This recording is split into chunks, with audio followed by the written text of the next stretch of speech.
Thank you for inviting me. Thank you, everybody, for coming. Let me do the timer, because reset. 1 moment. Okay, because they told me that I cannot say everything I wanted to say because it would take too long. So why do we have such a big immigration mess? Most people in their approach to immigration look at their personal values and political convictions, and from there they define what they view on immigration policy is. As Jim said, I'm an engineer, and also I spent a big part of my engineer's life was troubleshooting technical systems. The big part of my life was also being a businessman and searching for the solution to the business problems. And as such, I try to understand what the problem is, how it get out of control. I try to identify the problem, and by naming the problem, I believe I can be in the halfway to the solution that might work. Jumping a little bit ahead of my findings, I believe that we have all the immigration mess because of too much xenophobia, too much socialism, and a lack of deliberative democracy. When it comes to xenophobia, it is in our genes. Most of our ancestors in prehistoric times lived in the small tribal communities, and when the strangers came, they usually hurt. Even if later our ancestors learned that by cooperation, by trade, we can build a civilization, we can be all the better off, even in those times when into the monolithic community, the group of strangers moved in, they created the challenge to the existing community structure. They meant erosion of community traditions. So when it comes to xenophobia, on the rational level, we all know that this is bad. But in the stress, when the emotion guides us, we often go by our instincts. When it comes to socialism, when it comes to socialism, we will call Karl Marx for hope. He once said, the philosophers have only interpreted the world in various ways. The point, however, is to change it. And this is one of the pivotal differences between the capitalism and socialism. Capitalism, as it was defined by the founders of this republic, was understood that we need to find out what are the natural instincts and desires of humans, of people, and try to accommodate it. And what capitalists found that everyone should have the same freedom to pursue their particular interest, and the sum of those individual achievements is the best what society can get as a whole. Socialists are more ambitious. They see a lot of chaos, inefficiency, and injustice in all those individual actions. So they believe that society needs to take some collective effort and come with some more advanced, more noble ideas and have them implemented to make the society better. And they believe that it is nothing bad with restricting the freedoms of some of the individuals in order to achieve those lofty goals. When it comes to those lofty goals, protecting of the weaker individuals is one of the goals which socialists put on their agenda.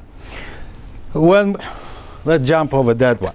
When it comes to the lack of the deliberative democracy, we have to realize that we see democracy as an equal right for the citizens to vote. However, in order to make the wise decision at the ballot box, citizens need to understand the problems.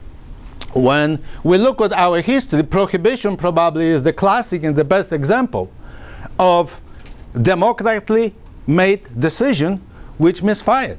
And I believe that immigration and healthcare are the other examples of the issues where citizens are simply grossly misinformed. Going into the immigration, the pivotal date for the immigration policy in the US is 1924, when the first Immigration Act was voted in.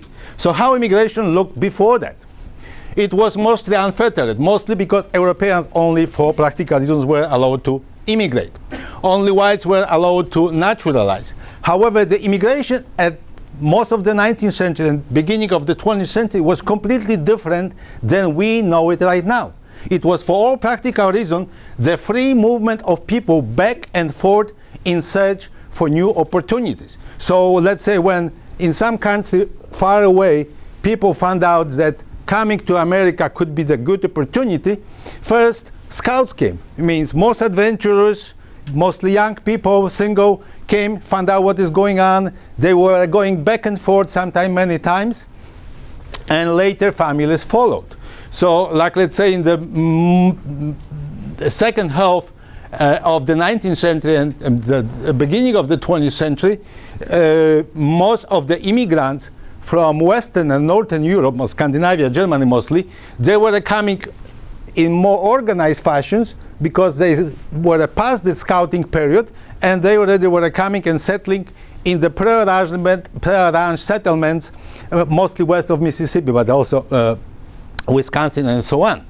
But every time when new immigrants came and settled within the urbanized area, that new wave of immigrants created certain frictions. One of the most known is the friction with anti-Irish sentiment in the 1850s, when about 2 million of Irish people came due to potato famine. And Americans were thinking that the world is falling apart because so many Catholics comes in. Somewhere for the most of the 19th century, there was the anti-German sentiment because Germans were the most numerous ethnically immigrants. That anti-German sentiment picked up during the World War I, when suddenly Americans realized that in many, mostly smaller towns, for all practical reasons, German was the language spoken, the official language, unofficially. So there were even a few instances that Americans of German ancestry were lynched on that wave of the anti-German sentiment. When during the railroad constructions, Chinese labor was brought mostly to the western part of the US, Americans were doing what they do now. Those immigrants are taking our jobs. So the first strictly, clearly anti-immigration law banning immigration from China was voted in 1882. When there were concerns that Japanese may replace those Chinese, US government cut a so-called gentleman agreement in 1907 with the government in Japan. So the government in Japan put upon itself not let Japanese people to come here. By the end of the 19th century, the ethnic makeup of the immigrants changed drastically. For practical reasons, there were not enough people in the Western and Northern Europe, I mean talking England, Ireland, Germany and Scandinavia mostly, to fulfill the immigration needs. At the same time, there were some political changes in the Eastern Europe. Those people start coming in big numbers here. So there were Poles, Jews from the territories, Lithuanians, Hungarians, Russians, and from the Southern Europe, Italians. So one more time, by the beginning of the 20th century, Americans start panicking because suddenly so many people, so culturally different, settled, and mostly they were also poor and illiterate. So they settled in those urban areas and they changed the makeup of the society. So on that wave, the government decided to establish so-called Dillingham Commission. William Dillingham was a senator from Vermont. And that commission the purpose of that commission was to study the problem of immigration. They had a problem. And they did, to their credit, very good and extensive job. They sent the emissaries to the countries where the immigrants were coming from. They did good statistical analysis of the movement of immigrants who were coming back and forth. They did statistical analysis of assimilation of the immigrants, how were they were getting the jobs, how much they were using welfare. One of the part of that anti-immigration sentiment needs to be kind of mentioned separately is anti-Semitism of these times. For all practical reasons, those were the times of eugenics, and Jews were considered by many as inferior. And as Jewish immigrants started coming mostly at the beginning of the 20th century, Americans were concerned that this may create some negative effect on the society. And Jews were often mentioned as those who don't assimilate. But the truth was that during the beginning of the 20th century, in universities on the East Coast, those Ivy League universities, Jews were anywhere between 20 up to 40% of new admissions.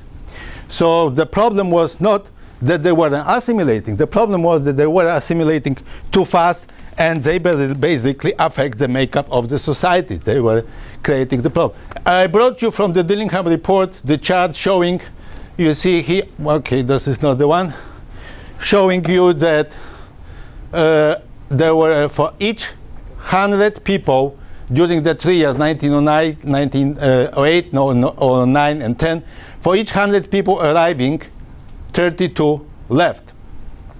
They had for the 10 years period of 1899, 1909, they couldn't get good immigration statistics, but they had statistics for the third-class passengers.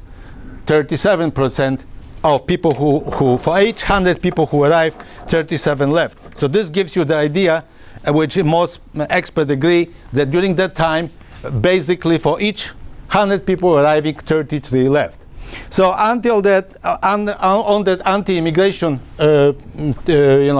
mood, people in America decided that they need to tough the entry for the new immigrants.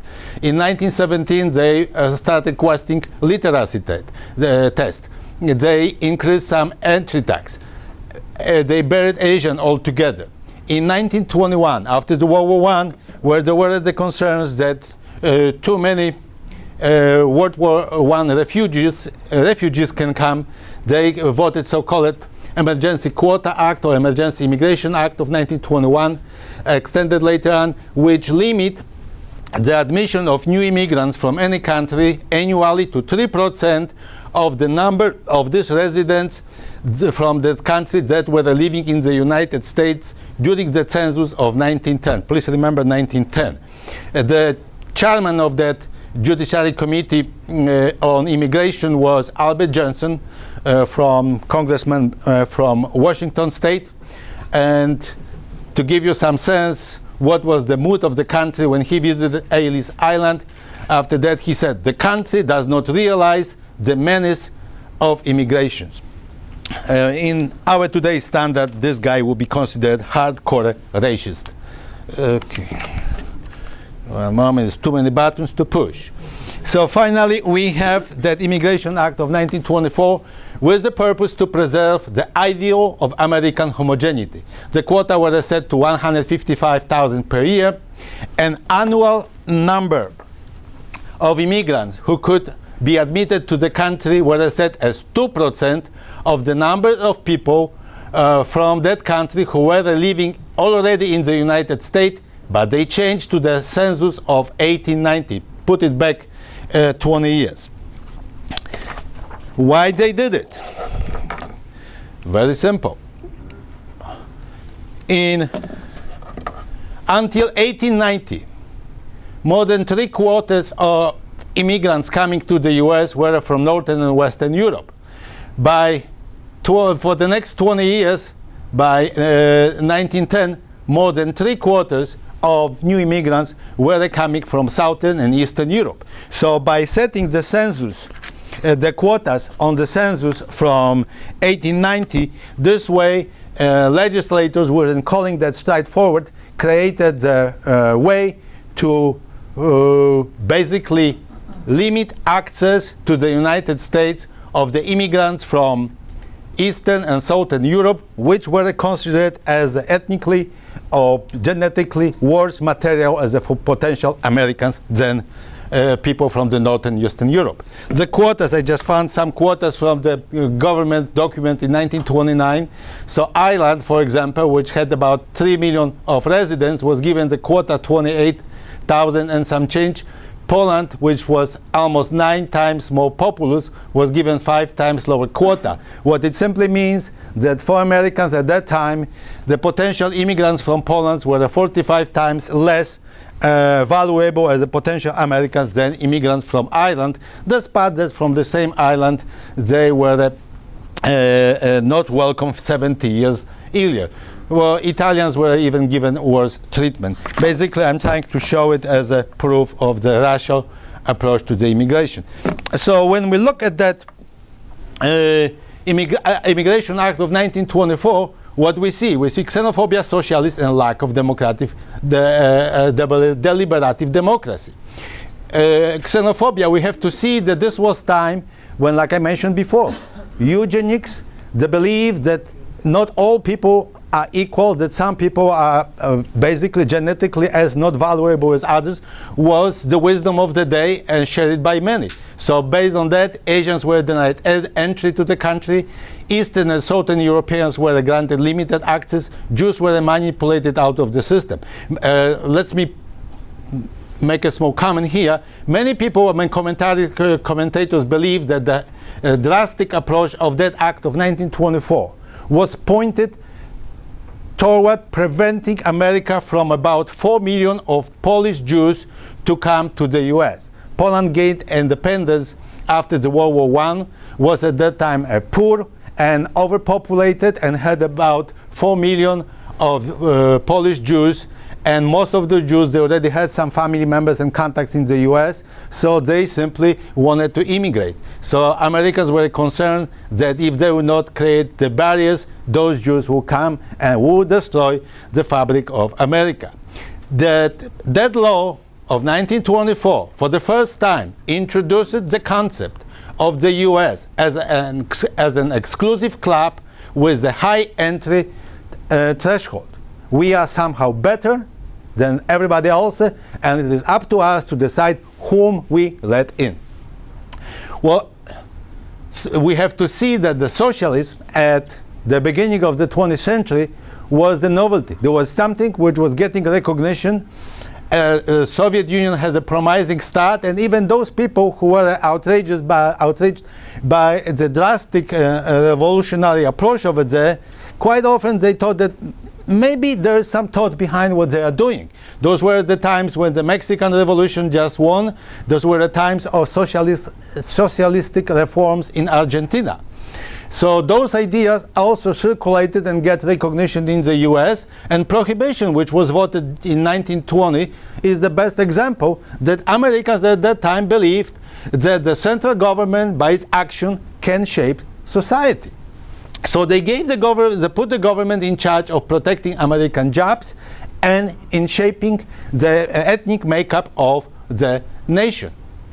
If we will look at the data brought by the DILLINGHAM report and analyze it carefully, we will notice that the conclusions which they drew that those new immigrants from Eastern Europe are not as valuable as the potential Americans, were simply misguided by the simple fact that that picture what they took was during the time when that immigration was in its scouting period. And after that period, that immigration would stabilize the same way like the other waves of immigration. So what were the consequences? The first one was the economical one. Many industries, construction is one which is most often brought up, were strongly depending on cheap immigrant labor. When those workers disappeared, and then when with a few immigrants was the lower the demand for the new constructions, economy felt it, because construction is usually the part of those is that industry which drives the economy. So many people believe that this was the meaningful contribution to the deepness of the Great Depression. On the political end, this act for the first time add the price tag to the ability to be in the US. As the government created a restriction to the free market of labor movement, to the free market basically managing immigration, it created an environment for the illegal, for the black market, in this case illegal immigration. Also, we have to see that law, that it was not established with the purpose of preserving basic moral values which keep the society together. It was established with the purpose of some artificial social goal, and to big part in order to protect particular interests of the certain group. So those people who didn't share those political convictions didn't consider the law worth to be respecting, similar like during Prohibition. However, those negative aspects didn't show up right away because of the Great Depression. In 1930s, more immigrants left the country than arrived. Then we had the World War II, and we had the post-World War prosperity. So we revisited the immigration issue one more time in 1952, and the main reason was that one more time Americans were concerned that big waves of World War II refugees, mostly from Eastern Europe, people who tried to escape the Soviet dominating area, will come and they want to send a strong message that they are not welcome. So there was nothing essentially new in the immigration part of it. That law clarified the rules of naturalization, upheld the quotas, and gave some lip service for the people with special skills and so on. That law was vetoed by Truman, who basically, after commenting of the intention of the law to stop those refugees from coming, he said, these are only a few examples of the absurdity, the cruelty of carrying over into this year of 1952 the isolationist limitations of our 1924 law. In no other realm of our national life we are so hampered and stultified by the dead hand of the past as we are in this field of immigration. On the opposite side, Congressman Pat McCarran from Nevada said, "I believe that this nation is the last hope of Western civilization, and if this oasis of the world shall be overrun, perverted, contaminated, or destroyed, then the last flickering light of humanity will be extinguished." I'm bringing that to you to make you realize that the immigration debate which we have right now is the same. Nothing changed. We learned nothing since then. We have the same problem.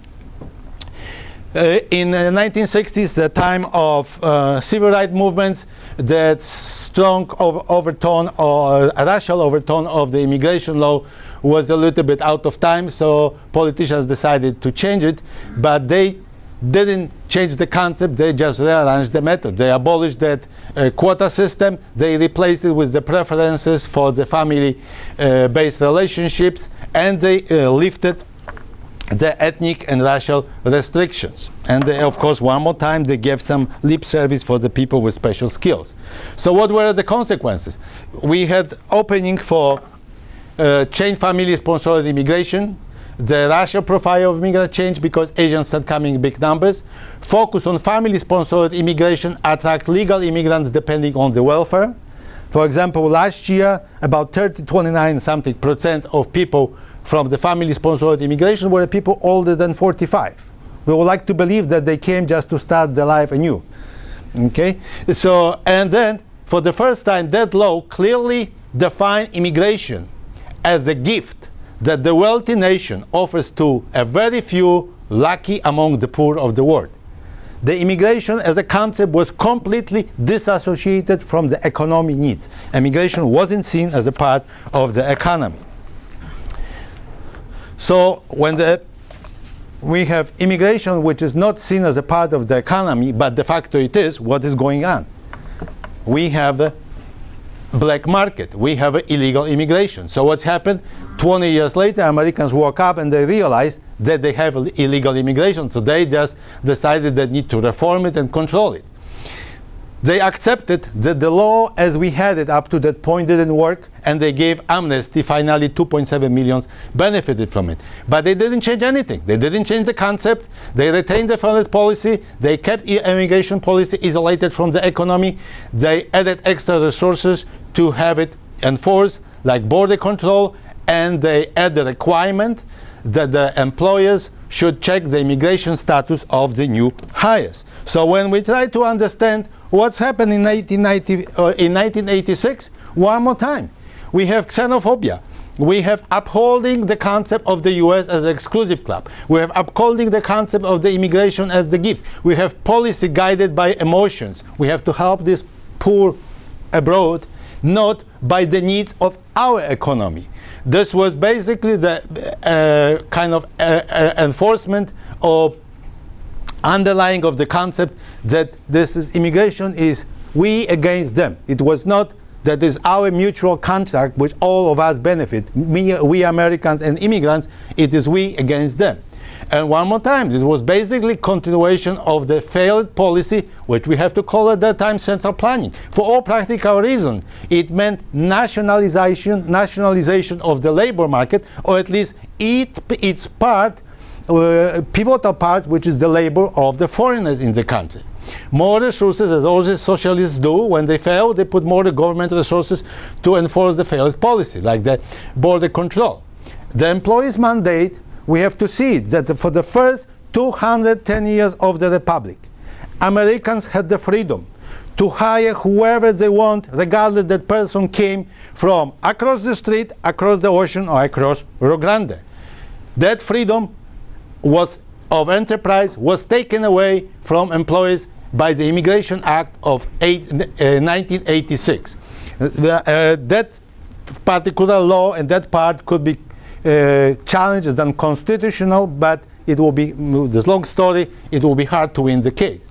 We have to see that this law, for all practical reasons,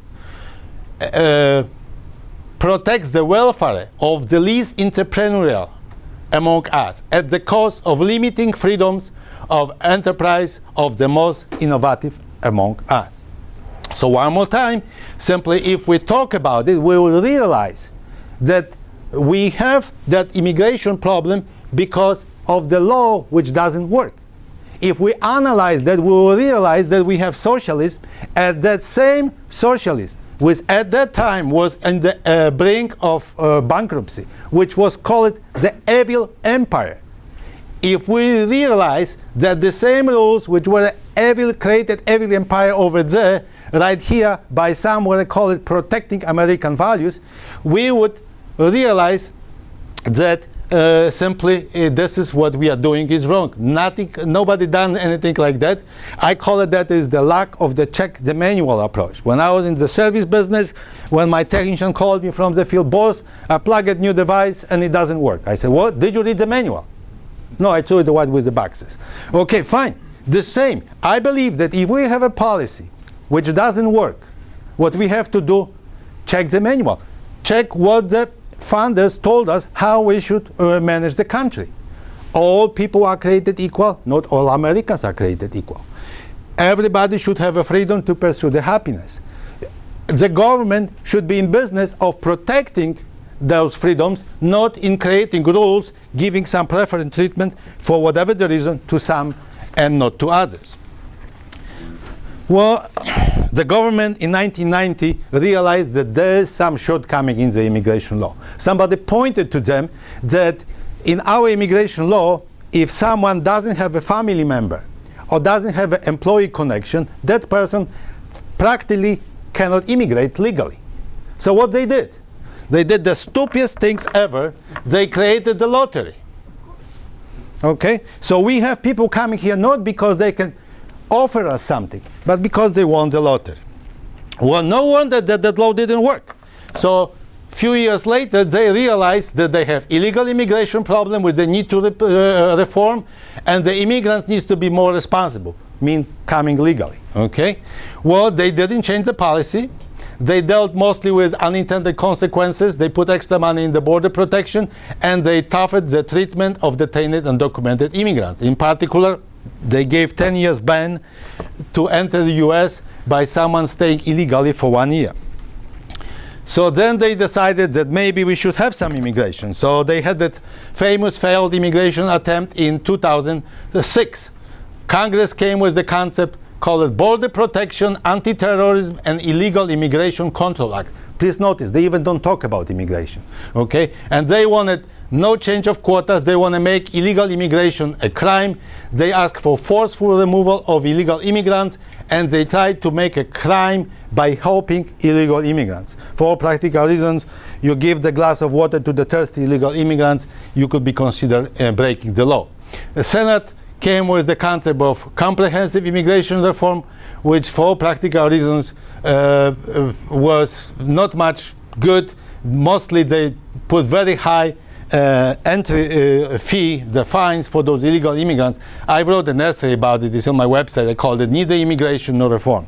Nothing came out of it. Somewhere in the meantime, there is the DREAM Act, which you heard about it, which was introduced 12 years ago by Senator Durbin, our senator, and Senator Hatch from Utah. And basically the concept is that that act is intended to help those illegal immigrants who came at not their own will as the small children, and most of them basically grew up as Americans as we are, and there was the intention to let them be legalized. Nothing happened. Last year the Obama administration stopped deporting them, and right now I heard that Republicans think about using that concept in their approach to immigration.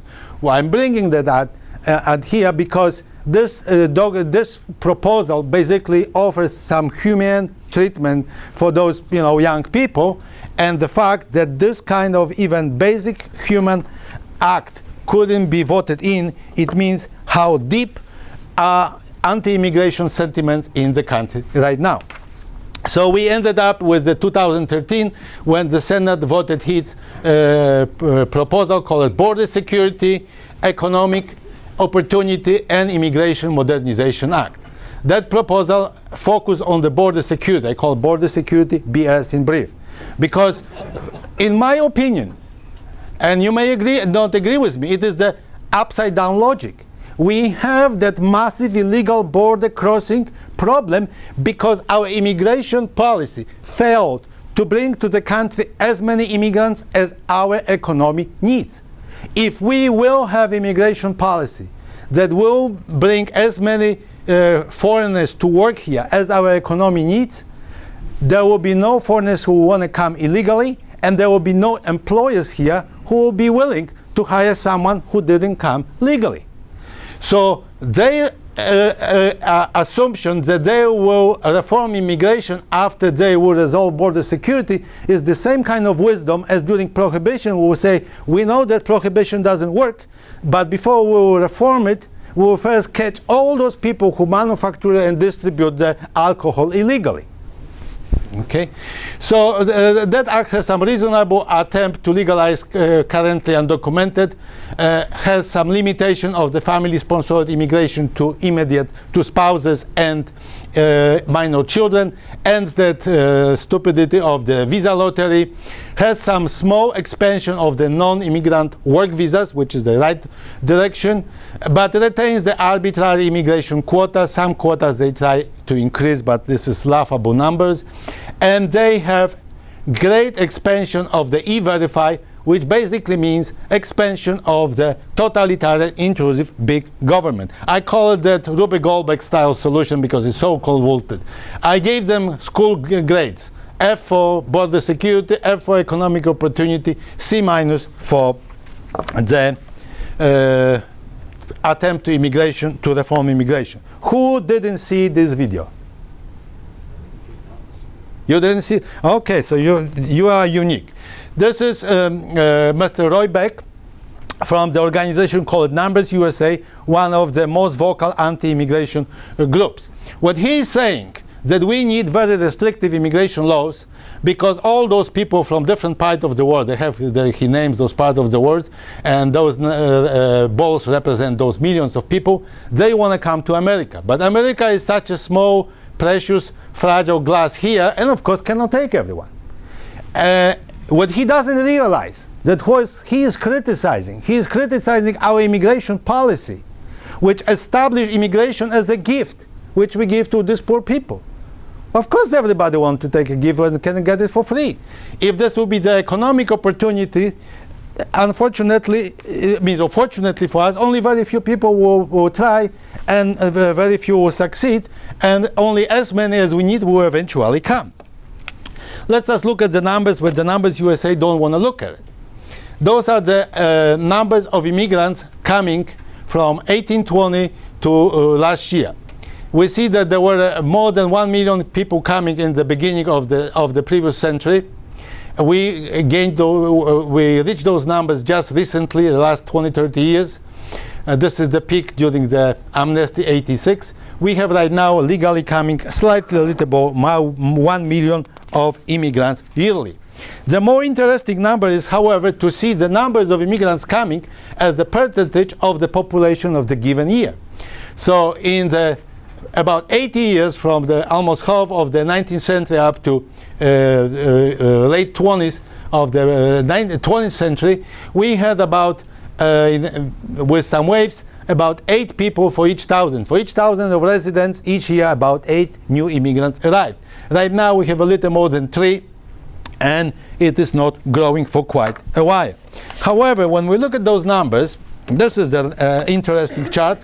This chart tells us how many foreign-born people live among us. So foreign-born as a percentage of the total population. For the period of the Great Immigration, there was around 13-14% for about 80 years. Then after the Immigration Act of 1924, it drastically fell down. It started going up basically from 80s. And right now we have 13% of our populations are immigrants, as myself, people who are born not in this country. So including, and this includes illegal immigrants. So there is about 40 million of people which are foreign born which live among us. What I would like to point your attention to that within the last 30 years that number almost doubled. So it means that all of us noticed that within about 30 years the numbers of immigrants among us is double of that which was before. And this, of course, probably is one of the reasons of the strong anti-immigration sentiment. So how it is that same number looks for other countries? In Canada, during the 19th century, their foreign-born population was similar than here. Then our doors were closed, they took more immigrants. But then they were taking maybe not as many immigrants as illy, but they were taking much more immigrants for most of the time. And right now, as of today, at the end of 2012, 20% of Canadians are foreign-born. So it means for every 5 Canadians, 1 is foreign-born. In Australia, that number is 27%. Well, how does this affect our economy? We can see that at the time when the sharp edge of our anti-immigration policy started showing up about 10 years ago, until today, the dollar lost to the Canadian dollar about 1/3 of its value. It could be coincidental, but I want to see it. Next thing. I have GPD per capita for USA, Canada, and Australia. One more time, we see that up to 10 years ago, USA had GPD per capita about 20% higher than Canada and Australia. They start catching up. They had a little bit deeper crisis during the recession, but out of the recession, they're coming better than we did. So one more time, maybe it has nothing to do with immigration, but I believe that it might. Let us do some other small numbers. Assuming that our economy is similar to Canadian one, and therefore need similar numbers of immigrants, in order to have 20% of foreign-born residents, we should accept additional 22 million new immigrants. This is 7% from 315. By the way, when for your reference, we have right now 11 million of illegal immigrants, which is about 3.5% of the general population, when Canada has only about 100,000 of illegal immigrants, and this is about 0.3% of the population. So I have a question to all of us, and Heartland offered the gift for anybody who gives us the right answer. Why we have only 11 million of illegal immigrants?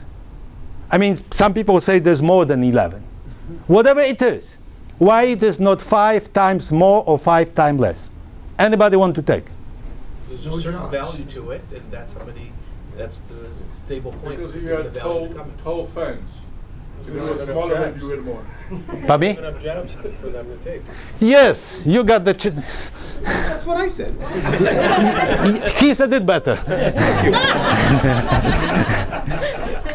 Yes. Yes, we. Parents are immigrants. Yeah, we have only 11 million of illegal immigrants because this is what our labor market needs. If we, instead of black market governing immigration, if we would have the free market, the number of immigrants would be not much greater, but all of them would be here illegally. If we, let's say, had the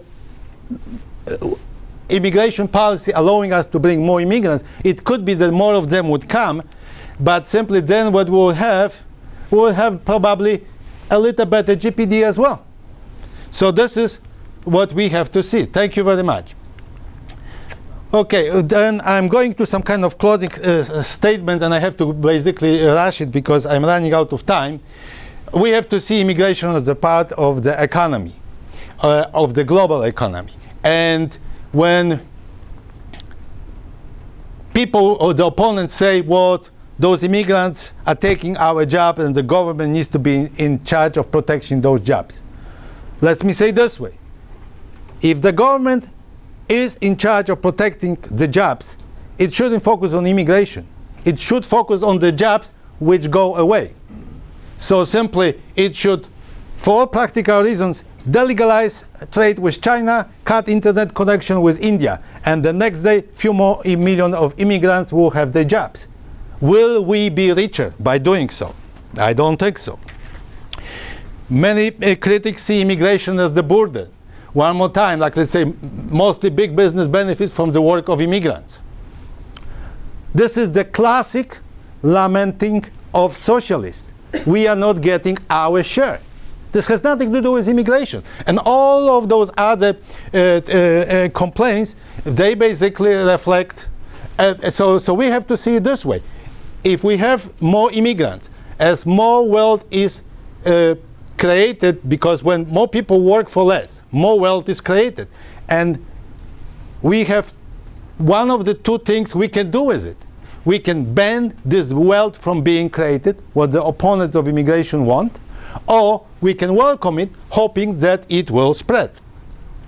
Sometimes when you listen to those immigration opponents, you can have the impression that immigration is the source of all our problems we have. As soon as those immigrants will be gone, the life will be nice and dandy.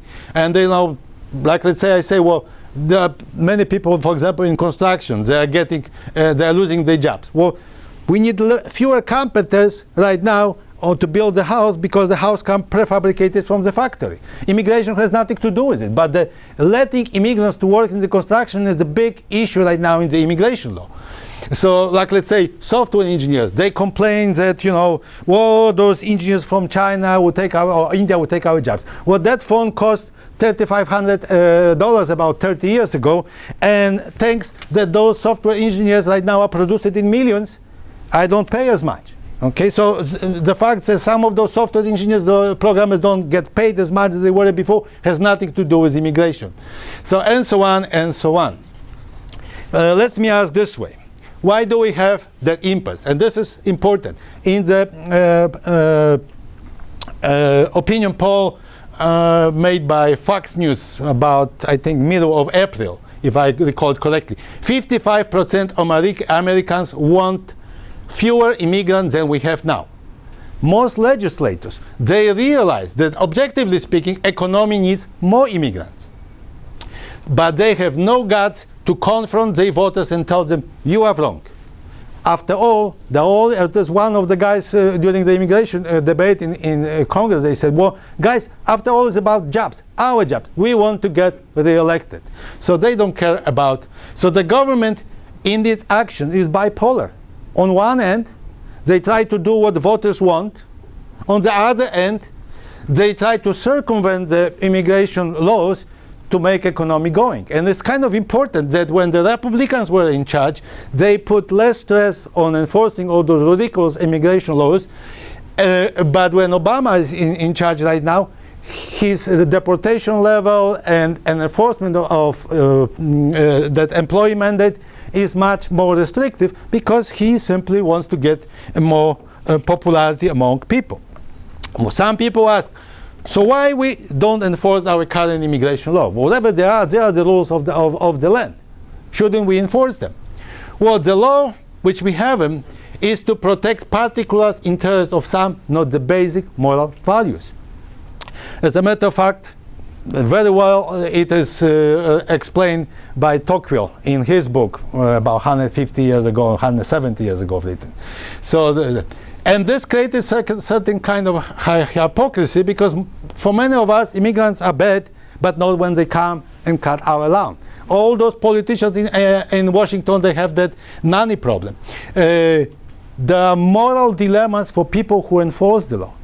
For that officer who needs to arrest those people, women with children, with the fear in their eyes, he knows that those are not criminals. They are just want to do the best for their families.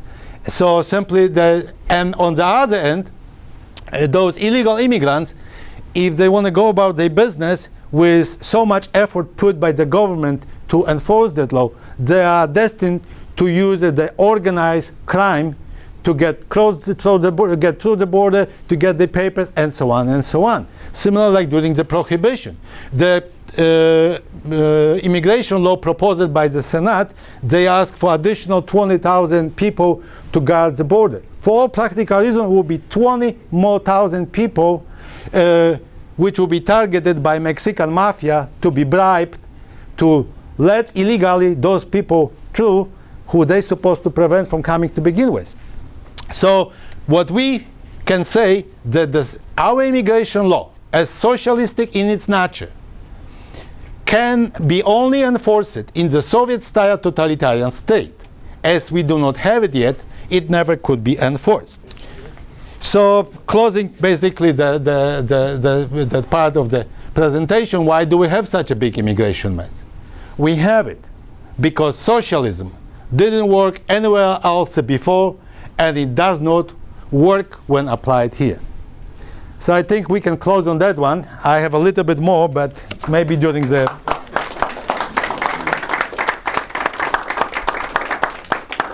Thanks, Henryk. We're going to take some questions. I just want to say, when we announced that Henryk was having his speech here today, I got an email from somebody who comes to a lot of our events saying, I don't agree, I've seen his talk on immigration, I don't agree with him, I'm not coming. Well, boo on that person, because you don't have to agree with everything he said to really learn a lot and have a great conversation, which is what we're going to have now, because the hands are already going up.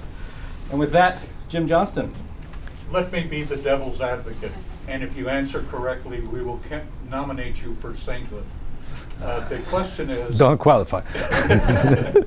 The question is, if we make our society more socialistic, more totalitarian, and a lower rate of economic growth, won't that discourage immigration? Illegal immigration? It does, because for the last 2 years or so, the numbers of illegal immigrants coming is lowering. Basically, the net immigration, illegal immigration from Mexico is less than zero. So more people leave than comes. So you're in favor of that? Well, if you want to live in the Soviet Union of America, you are very welcome. This is the way to do it. Mark. Yeah, I used to own a factory in California, and the majority of the employees were immigrants. But I think you may be lumping all immigrants together. Surely some immigrants who provide cheap labor for people who need cheap labor or desire cheap labor, those immigrants are receiving a subsidy from the society, and their medical care is subsidized. Okay, I skipped a little bit that, so we'll elaborate on it. Okay, it's very simple. This is what I will offer to you. And because there are some, I skipped to that slide. Okay, one moment. Yeah, okay. Yeah, you see, there is the famous report from our friends from Heritage Foundation, from electoral reports a few months old, that say the low-income people consume more in social services than they pay in taxes. And if you believe that your taxes are used to pay for it, and you believe that we have to use the government to, curb that. We're not subsidizing the immigrants, we're subsidizing the people who are hiring the immigrants. They're getting cheap labor because the government's paying part of the cost. Okay. Where is the government taking its money? Well, From you. Okay. And you probably, our taxing system is arranged that way that most of people with low income for practical reason doesn't pay taxes. So whose taxes pay for that? Your taxes. Okay. So the problem has nothing to do with immigration. It has to do with our taxing and social system, okay? So simply, if you believe that system is okay, we will give the government power, like already government has a lot of power, we will give the government power to lower your taxes. How are you lower your taxes? I will take part of your salary, so you pay less taxes because you have lower salary, and I will give that salary as the power of the government decision to these poor people, okay? So they will pay some taxes and will use less welfare. But is it the way to do it? Okay. Nancy. I must say that I was very blunt. I don't believe in anything that you said. I completely I like these people. Yeah. I live near Waukegan. Waukegan is a great place for illegal immigrants. I have people, they tell me that they are elated because they believe, oh, what is Obama going to give us next? Oh, they get free this, they get free that. They're living better than the middle class people because of all the subsidies that they're getting from us. And this is a different time. This is a different time from the 1900s than any other time, where we had people coming over from Europe who wanted to be citizens. They wanted to become Americans. They had to pay their own way. They had people here to support them if they didn't succeed. The American people, they had somebody here to help them adjust and everything and to help them make a financial living. These immigrants that are coming over here, they don't want to become American citizens. They send most of their money back home, and they are poorly educated. Mexico wants to get rid of them, so they're sending them over here to get all the things that the United States will give them, and we're not reaping anything from them but getting the expense of educating them and everything else. And then we have chain migration. Once they're over here, they can bring all their relatives over. And politically, you don't understand the political system in the United States. When they all get assimilated, what's going to happen? The Democrats are going to get most of these millions of votes. And this is why they're so gleeful about it. Because they know Republicans, they will not vote Democrat, and the Republicans will have forever the majority in everything, and we will be out, and the United States will really be socialism, because this is the way it's going to our country now. Okay. Well, there's a lot of maybe I missed something, but but let me in my presentation I put some stress on it, that immigration in 19th century was not what you think it was, that the people were coming with the desire to come and settle and assimilate. They were coming mostly searching for the jobs opportunities, and about 1/3 of them left. So this is simply not true that they came with the desire to settle and naturalize. Yeah, but maybe the Jewish people and those people in the 19th century, they came to America and they became the greatest Broadway writers of musicals and everything else. And they were very intelligent people. They knew the way to get ahead. The Jewish people, they had to have an education. They came doctors, they came lawyers, they came everything that we needed, and they made big money. The same way when the Chinese came over with music. They all became musicians. They came here because they knew. Right now we have mariachis and we have fajitas. It's just a different time. This time doesn't work. Yeah, but so I don't agree with you, because this is basically facts don't support you, okay, on that one. I don't care about Fox, because Fox is wrong in many, many things. Fact. No, facts, F-A-C-K. I'm sure you two will have it out later. It was my mistake to introduce you as cold and soulless, when really Nancy is the one who is cold and soulless. I'm very passionate about many things. Yeah. I know you are, Nancy. Yeah, before I want to add this one thing which you said, which is quite often repeated, that if we let those, let's say, Latino immigrants assimilate, they will create the voting bloc for Democrats. I have here the representative of the Polish immigration, and he can support me, that when the Poles came about 100 years ago in the big waves, and they were using in the beginnings a lot of the welfare at that time organized by the community, most of them, and the Polish were considered the solid democratic bloc. As soon as they assimilated, they looked who can help them the best. And all of them right now are Republicans. Okay, so simply the problem, if some people don't vote Republicans, don't blame it on anyone else. Blame it on the Republicans. People, what happened? They came from a country that was under siege by communism and everything. So they There was no communists then. in the United States into World War II. And so in the United States, when they came here, they finally became Republicans because they know Republicans were against communism and everything. But the Mexicans come from a country where they like big government. They're used to big government, and they want big government. They want a nanny state to take care of them. And this is exactly what they're doing with the lawyers. When they come over here, they tell them exactly how to get this, how to get that, so they can survive in the United States off the government. Okay, well, Okay, well, we're going to move on from that. Yeah, we have to move on, Thank you yeah. very, very much. Mike? I just want to comment on something that you just said, Nancy, because it's sort of the same thing I was about to say to you. I disagree with you completely, and I think our immigration policy is the way it is now is designed to do what you're afraid of. A more open immigration Exactly. policy. What our immigration policy does is, because the people who are getting in now on our immigration policy, the people who are sneaking in and then trying to become legal citizens later are the low workers, the uneducated workers. The people in India who are the computer programmers aren't coming here because they're not willing to break the law to get in here, and they can't get a job when they get in here. If we had an open immigration policy, we would get more of those educated immigrants. We would get more of those people going for the better jobs, the people who might not turn into socialists and Democrats. But our policy right now is designed to keep those people out and only let in the people who are going to become Democrats. What my comment started out to be was when you said there'll still be 11 million immigrants even with an open immigration policy, which I support. I think you're wrong, because what we're seeing now is the 11 million are the people who are coming for the low-paying jobs and the few who can get in for the educated jobs. If we open that up, there'd be a rash of people coming from countries who are educated who can't get in right now. During World War II, the same number of doctors showed up from Europe in the 30s and 40s as came in the 20s and 30s, because we had limits as to how many could get in. More doctors would be coming over, more computer programs would be going.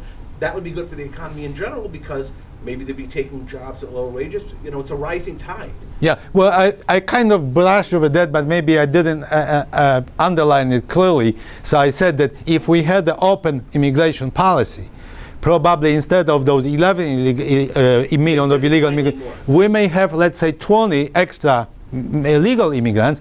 But when I showed those charts showing the GPD or strength of the dollar, those numbers will be better, because our economy would be better, because we'll have more workers, which otherwise, like you said, they cannot come. Sir? How do you define immigrants percentage-wise? Because as you said before, in 20th century, the definition was totally different, and it was not necessarily defined by entry to the country. It was defined by getting a ticket on an ocean liner.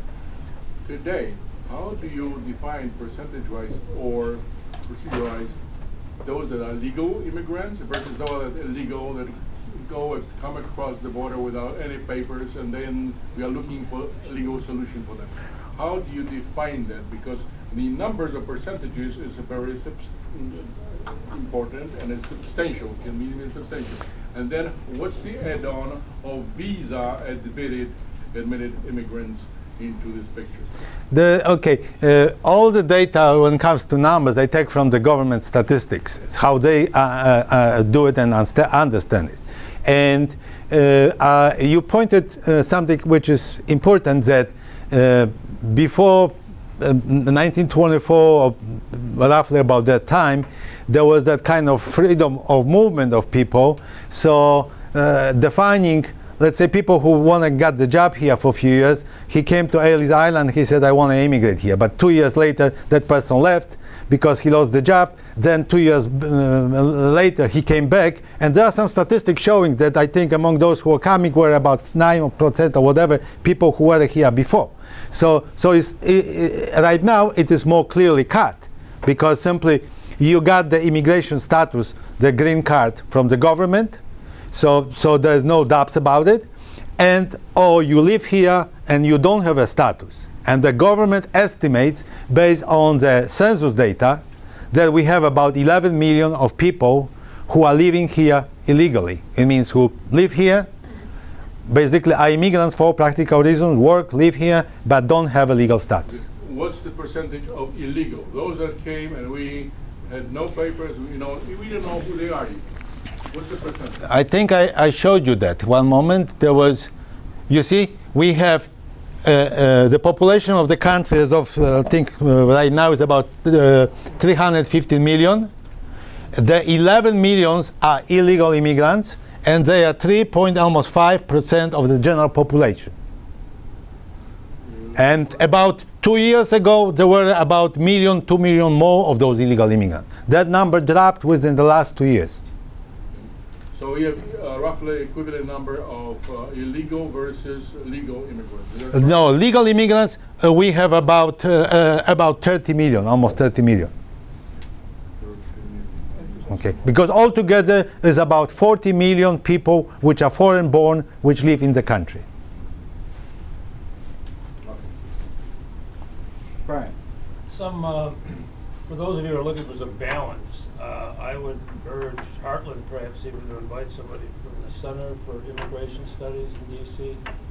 They would challenge much of what Henryk has said, and their data is of particular interest with respect to criminal activity, I think part of it is and bail jumping. So I don't have any of the numbers in front of me. Everything Okay. I've read say immigrants do less crime than native born. Everything I've Go to their website. I am familiar with the Center of Immigration Studies. I met these people. I'm in the permanent email exchange with Stephen Camarota, who is the chief researcher. And we sometimes go into some argument exchange. And every time he's losing ground, he tells me that he's busy. I have a question. Is the argument that illegal immigrants are committing more crime, so that if we allowed legal immigrants, they would also commit more crime? Because illegal immigrants have already shown they're willing to break the law. So how would... Try that again? I'm trying to understand why, I don't know their argument because I've never heard of them, but is it if Well, illegal... the center is comprehensive, much like Henryk's book is, and they challenge, and he would agree, they challenge much of what his argument is. I'm just suggesting to the audience here that there's balance out there, and I think we deserve to look at other vendors. Fair enough. Sir, you had a question? Why don't we confiscate any assets that we get from illegal border crossers or immigrants at the borders in California, Mexico, or Texas? I mean, people come across the borders with money, and do we confiscate it? Do we put it in the general account? Honest. Send them back with their native country with all the assets they came here with? Honestly, I don't know. I mean, I would have to look at the literature. I mean, it sounds to me a little bit, strange that people with money will be coming illegally towards the border. Most people who come illegally towards the border, they come here because they have no money. Well, they have enough money to yeah, but get on a bus and get I mean, I would have to. Honestly, it is the detail which never. I read a lot of that, but this is the detail which never came to my attention, that illegal immigrants, when they are coming, they are carrying any valuable things and cash on them when they are going to the border. I can tell you one other thing, that from some anecdotal reports which I have, right now when you are on the other side of the border, and if you want to cross the border and you approach that, people who do the business, they tell you, would you like to have first-class treatment, or you like to go like everybody else? First-class treatment, $5,500, and you go through the official border crossing. They tell you when and what to say to whom, and you go like a king through the official border crossing. Nobody bothers you, okay? Simply they have corrupt officials. If you want to go like everybody else, they will smuggle you, through the wild terrain somewhere in the middle of the night or whatever. Okay, so if somebody has the money, it takes a first-class treatment. So we don't catch them. That money is staying in Mexico. It's not coming here. Confiscating what a guy brings across the border is trying to confiscate nothing. Because all of the anecdotes you see talk about the coyotes, expediters, do exactly what you'd expect. They exploit their customers, take every dime they have, every peso they have, and even the ones that started out with money don't end up with any money. I kind of agree with you. There's the anecdotal reports which I have support that. Yeah. If we legalized it, then they wouldn't have to pay as much to get in. They will spend those money here. Right. Yeah. So, sir, you have a question? More of a comment. To seize property and to apply due process to something requires either the district attorney or someone to go ahead and go to the due process of taking someone's property. If you have 11 million people you have to do that to, that's a lot of personnel that we have to employ and pay out of our taxes for them to do that. They're going to have retirement because they're going to be government employees. Don't forget that. They're going to have government payroll. They're going to have health care. In most states, they're not going to want to pay for that. And most people don't want to pay more taxes. I don't want to pay more taxes. So it's a balance between, do we prosecute or do we send them back without prosecuting? Which is Also, it's the American way to go. theoretically, we only take people's money when they've gotten it illegally through drugs. These guys come across, just because you broke a law doesn't mean they can take all your property away. There's nothing in the law that allows that. And then you'll have to apply the Business process, which could is do going it to by take a very long administrative time. hearing. Be Yeah. done in 5 minutes. Just take all the money. Well, I mean, maybe How a about $100 fee for getting caught illegally crossing the border. But think about getting a ticket. How long does it take to go to court? It takes a month. You're describing a jobs program. Don't tell Obama. Prosecuting illegal immigrants. I have a question. I have a question for Henryk. Go ahead. Alludes a little bit to what Nancy was saying, and as if you need another challenge. But I think what a lot of advocates for stricter immigration control argue is that there's a big difference between the 1920s, the 19th century, and even the 1940s and today. And that is, you can have an open immigration policy, or you can have a generous, unending welfare state, but you can't have both. And I think that's one of the huge differences between immigration, as you had mentioned in the past, and in today. How do you answer that question? Well, okay, so this was the part of the presentation which I missed. So let me ask that there is the small award one more time. If we want to reform immigration to make it working, what do we need to do first? Eliminate the welfare. Eliminate the welfare state, number one, right? No. But it's a lower right. We need to take away the value from the right to come and work here. Because what I believe, if today we will have total amnesty and we will tell all the people who are illegally here, I will say, okay, you work here, you have some records, we give you the right to live and work here. You have a freedom to cross the border as many times as you want and you wish. Because of the economy being in the bad shape, out of those 11 immigrants, I get about 20% will leave within the first few days after they get the right to do so. Okay? And we'll have a lot of that pressure on the social resources.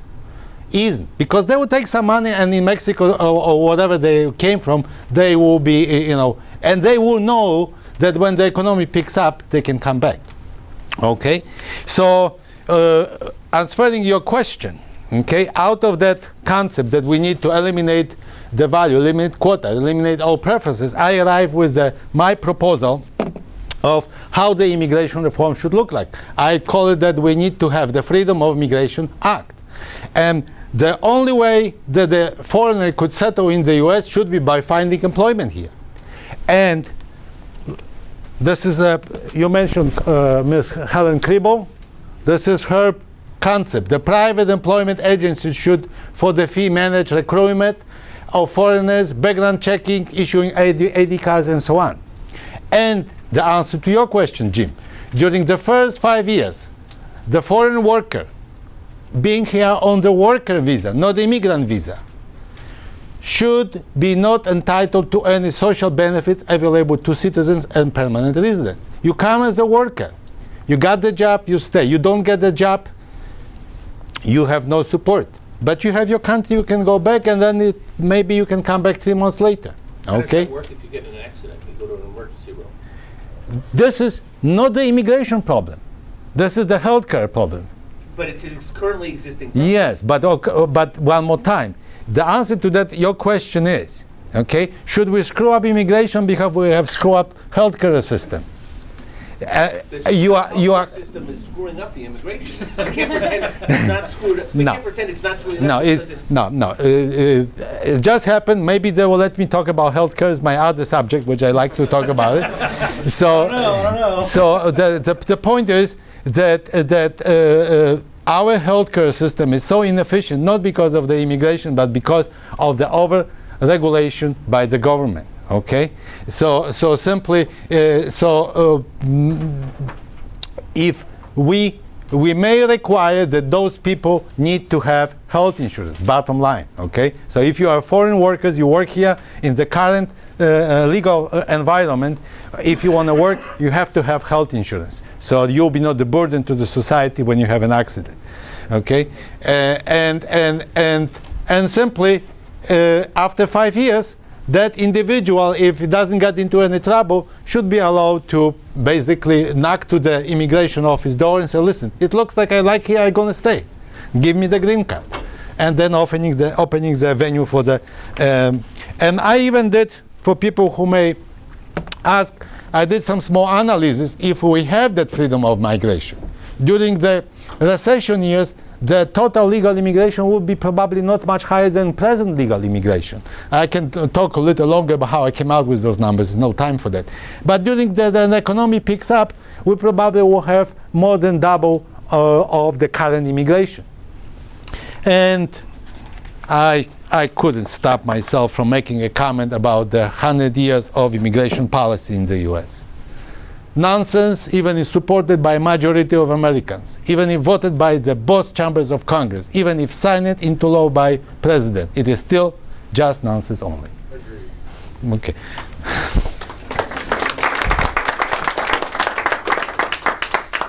Thank you. Okay.